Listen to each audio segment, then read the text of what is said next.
You know, I feel like the stereotype is that, like, you know, somebody goes to get a homestead or a farm and the first animal they get is chickens. Chickens just seemed like the standard path. And so when it came time for me to get my first animal on the farm, I opted for ducks because I like to be a little bit different. You want to be different? Sir, no, sir! And really, in that first year of raising ducks, I had some ups and I had some downs. You know, I had the joy of having the animals first show up here on the farm. I had the lows of having an outbreak of illness that I couldn't figure out quite what it was. There was the excitement of my first duck egg. And then there was the disappointment of my first major predator attack. But all in that first year of having ducks, I learned one really important thing. You cannot treat a farm animal like a pet. Because if you do, you're going to develop an emotional attachment to that animal, and you're never going to be able to manage it like a farm animal. You're going to be constantly treating it like an animal that you love. And admittedly, I'm the type of guy who believes that you can have both pets and livestock on the farm. And you can even have pets that have jobs on your farm. So for example, I think both the barn cats and Toby straddle that line between working animals, they both have jobs, but then also they are pets in that we give them love and support. And if they have veterinary needs or if we have to go to extreme lengths to save them, we probably would because we love them so much. And really, when it comes down to it, the birds on the farm have a little bit of a different role. We treat the birds like livestock. We eat their eggs. We harvest their meat. We actually have a business plan built around raising these animals. And so there's no question in my mind and no gray area with the ducks and geese on the farm. They are livestock. While we might have affection for some of them and we really do care about them and we go to great lengths to take care of them and protect them and make sure they're healthy. If they get bumblefoot, we're going to do surgery. If they have other ailments, we're going to do everything we can to ensure their safety. But at the end of the day, there's no blurry gray area. But when it comes to the chickens, we might actually have a little bit of a gray area. You know, a couple of weeks ago, I was on the podcast Homesteading with my buddy Austin, and we were talking about the fact that we are both allergic to duck eggs. And yes, there's some extreme funny irony in me being a duck farmer allergic to duck eggs. I love ducks as an animal, and I love raising them, and I love having them here on our farm, and they're good business for our farm too. But as far as animals go, I can't eat their output, or at least their egg output, which is really disappointing because I am a big fan of eating eggs. And so not too long after I came to that conclusion about the fact that I had this duck egg allergy, I decided that it made sense for me to get a couple of chickens. I wasn't gonna go chicken crazy. I wasn't gonna do a lot with them. I was just gonna get a couple of hens, have them here on the farm, let them pick through our compost, and get some eggs that really would just feed me personally. And so my friend Lindsay gave me a carton of eggs. They were fertilized. I tossed them in the incubator. A couple weeks later, out pops a couple of little chicks. I swear, this is like the weirdest duckling I have ever seen. And now when those chicks were hatching, I actually wasn't even home.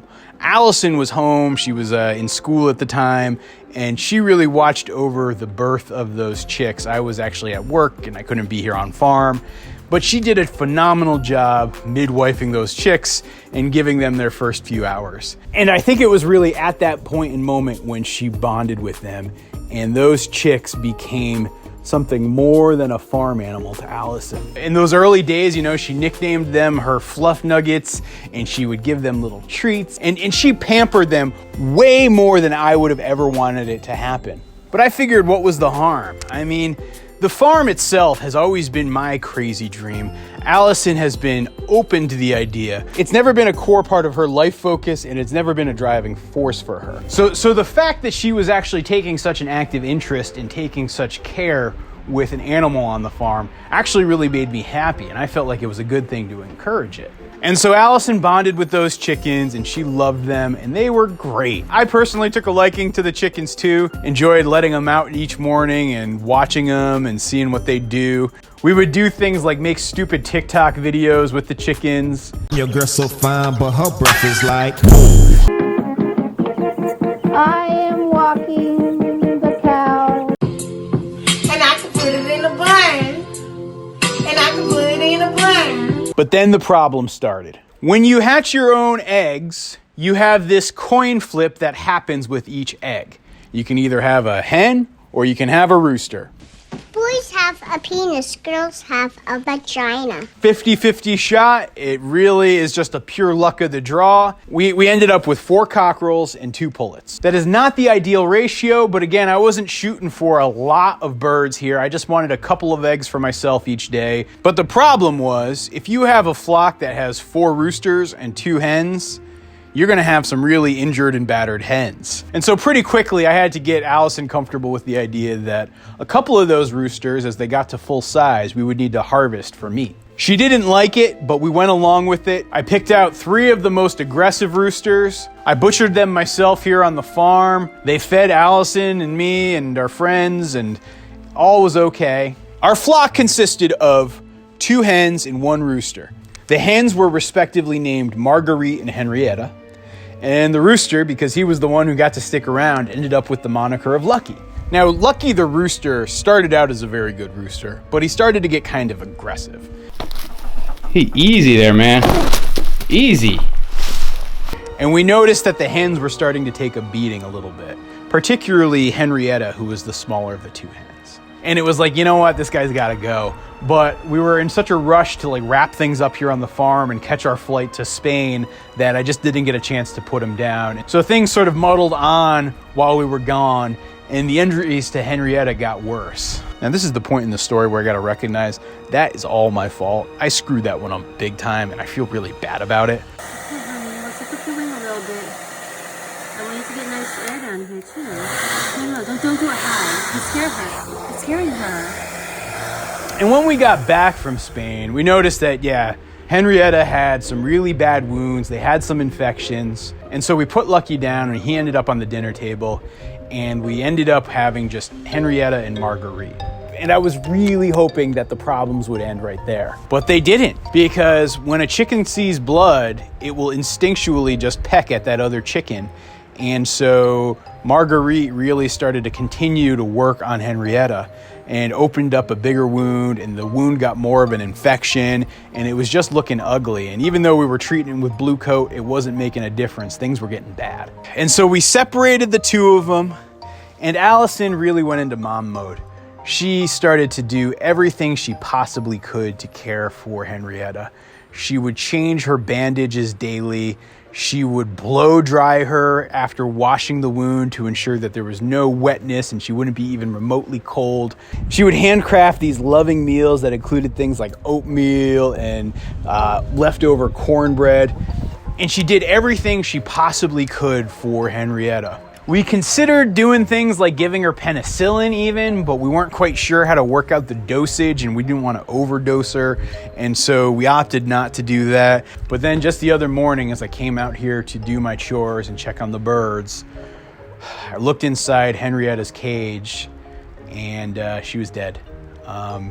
Seemed like she just had gone in the night. It's not like we did a chicken autopsy or anything, but it seemed like the infection was probably what got her. It wasn't like there were any marks from a predator or something like that had gotten to her. And it didn't seem like she had any other chicken ailments, like a respiratory problem or anything like that. We'd been paying such close attention to her. The only problem this bird seemed to have was the infection. And it's really frustrating too, because the infection was starting to heal. We even got her like a little saddle, and we were getting ready to put her back into general population with the rest of the birds and like let her do her thing. And so to lose her like that was just heartbreaking.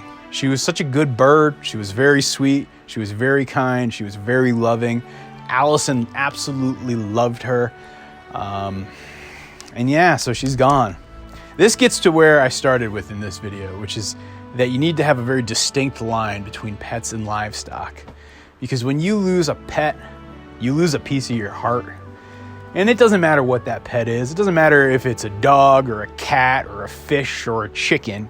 When you love it like a pet and you treat it like a pet, it really hurts to lose that part of your family. And it's not that it doesn't hurt to lose livestock, but those pets just hurt a little bit more. And so yeah, Allison is bummed out and grieving.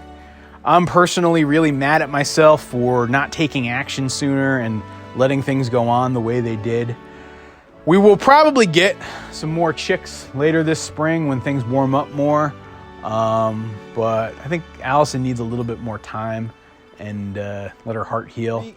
And as far as Marguerite, the chicken, goes, she is currently now the lone chicken on our farm. I have her living underneath the barn with the geese, and that's what she'll do for the foreseeable future. Maybe I'll try to mix her in later this spring with the ducks. We really don't blame her for what happened to Henrietta. We know it wasn't her fault. To paraphrase Joel Salatin, she was just expressing the chickenness of her chickenhood. And yeah, we probably will get a few more chicks this spring so I can have a full complement of egg layers. And Marguerite here can have some companions. And I'll just chalk this one up to another tough farm lesson learned. If you guys want to see the origin story of the chickens and how we hatch them out, be sure to check out this video right here. It's a pretty good story. So be sure to click on that link. Also, don't forget to subscribe, and I will see you guys in that next video.